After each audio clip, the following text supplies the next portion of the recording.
ভিডিওর শুরুতে একটা কথা, যদি হাতে সময় থাকে তাহলে অনুরোধ করব ভিডিওটি না টেনে শেষ পর্যন্ত দেখার। ভিডিওটি আপনার জীবনটাই পরিবর্তন করে দিতে পারে। বিপদে অস্থিরতা নিজেই একটি বড় বিপদ। আপনার সম্মুখে যে আপনার প্রশংসা করে সে আপনার দুশমন।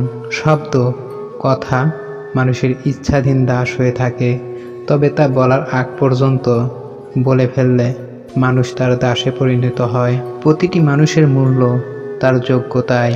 যে মানুষ আপন মর্যাদার সীমা বুঝে তার কোনো ধ্বংস নেই। মানুষ যা জানে না তার প্রতি বিরূপ প্রকাশ করে থাকে। অভাব বিচক্ষণ ব্যক্তিকেই যুক্তির ক্ষেত্রে নির্বাক করে দেয়। হৃদয়সমূহ একত্র করো এবং তা ধরে রাখতে হেকমতের আশ্রয় গ্রহণ করো, কেননা শরীরের ন্যায় হৃদয়ও ক্লান্তি ও একঘেয়েমি বোধ করে। যে কাউকে একাকী উপদেশ দেয় সে তাকে সজ্জিত করে, আর যে কাউকে সবার সামনে উপদেশ দেয় সে তাকে আরও বিগড়িয়ে ফেলে।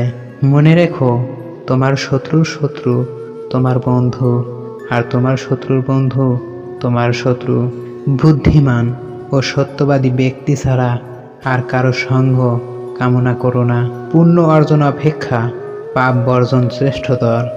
যা সত্য নয় তা কখনো মুখে এনো না, তাহলে তোমার সত্য কথাকেও লোকে অসত্য বলে মনে করবে। সেই ব্যক্তির পক্ষেই সর্বাধিক সৎকর্ম করা সম্ভব যে ক্রোধ নিয়ন্ত্রণে সক্ষম। মন্দ লোক অন্যদের সম্পর্কে ভালো ধারণা করতে পারে না, সর্বোচ্চ সে তাদেরকেও নিজের মতো মনে করে। তোমার যা ভালো লাগে তাই জগৎকে দান করো, বিনিময়ে তুমিও অনেক ভালো জিনিস লাভ করবে। অনুশোচনা খারাপ কাজকে বিলুপ্ত করে, আর অহংকার ভালো কাজকে ধ্বংস করে। অনর্থক কামনা নিজেই একটি ধ্বংসাত্মক সঙ্গী, আর বদ অভ্যাস সৃষ্টি করে একটি ভয়াবহ শত্রু। সত্যবান লোক দ্বারা মানুষ শুধু মঙ্গলই পেয়ে থাকে, কেননা বাতাস যখন ফুলের উপর দিয়ে প্রভাবিত হয় তাতে নিজেই সুগন্ধিযুক্ত হয়ে যায়। লোকে তোমার প্রশংসা করলে খুশি হও না, লোকে তোমার নিন্দা করলেও দুঃখ পেও না, কারণ লোকের কথায় কয়লা কখনো শোনা হয় না। কখনো কারো সামনে নিজের সততা ভালো হওয়ার কথা বলতে যাবে না, কেননা তোমার প্রতি যার বিশ্বাস আছে তার কাছে তেমনটির প্রয়োজন নেই। জীবনযাপনকে প্রয়োজনের মধ্যে সীমিত রাখো, শখ বাসনার দিকে নিয়ে যাবে না। চাহিদায় একজন ফকিরেরও পূর্ণ হয়ে যায়, আর শখ বাসনা একজন রাজা বাদশারও পূর্ণ হয় না। কোনো মানুষের ভালো বা গুণের কিছু জানলে তা বলো, প্রকাশ করো, কিন্তু কোনো ত্রুটি পেলে সেক্ষেত্রে তোমার নিজের গুণের পরীক্ষা বলে মনে করবে। সেসব মানুষের উপর আস্থা ভরসা রাখবে যারা তোমার তিনটি বিষয় মূল্যায়ন করে। 1. তোমার হাসি আনন্দের ক্ষেত্রে অব্যক্ত দয়া পোষণ করে।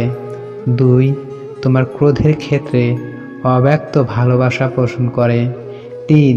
তোমার মৌনতার ক্ষেত্রে গোপন মুখ হিসেবে কাজ করে। অল্প দান করতে কখনো লজ্জিত হও না, কারণ অভাবীকে ফিরিয়ে দেওয়া তার থেকে বেশি লজ্জার। দ্রুত ক্ষমা করে দেওয়া সম্মান বয়ে আনে, আর দ্রুত প্রতিশোধ পরায়ণতা অসম্মান বয়ে আনে। কারো অধঃপতনে আনন্দ প্রকাশ করো না, কেননা ভবিষ্যৎ তোমার জন্য কি প্রস্তুত করে রেখেছে সে সম্পর্কে তোমার কোনো জ্ঞানই নেই। তো বন্ধুরা, ভিডিওটি দেখে যদি একটু উপকৃত হয়ে থাকেন তাহলে ভিডিওটিতে একটি লাইক দিয়ে অবশ্যই চ্যানেলটিকে সাবস্ক্রাইব করে রাখবেন। নতুন নতুন ভিডিও পেতে বেল আইকনটি অন করে রাখবেন, যেন ভিডিওটি পৌঁছে যায় সবার আগে আপনার কাছে।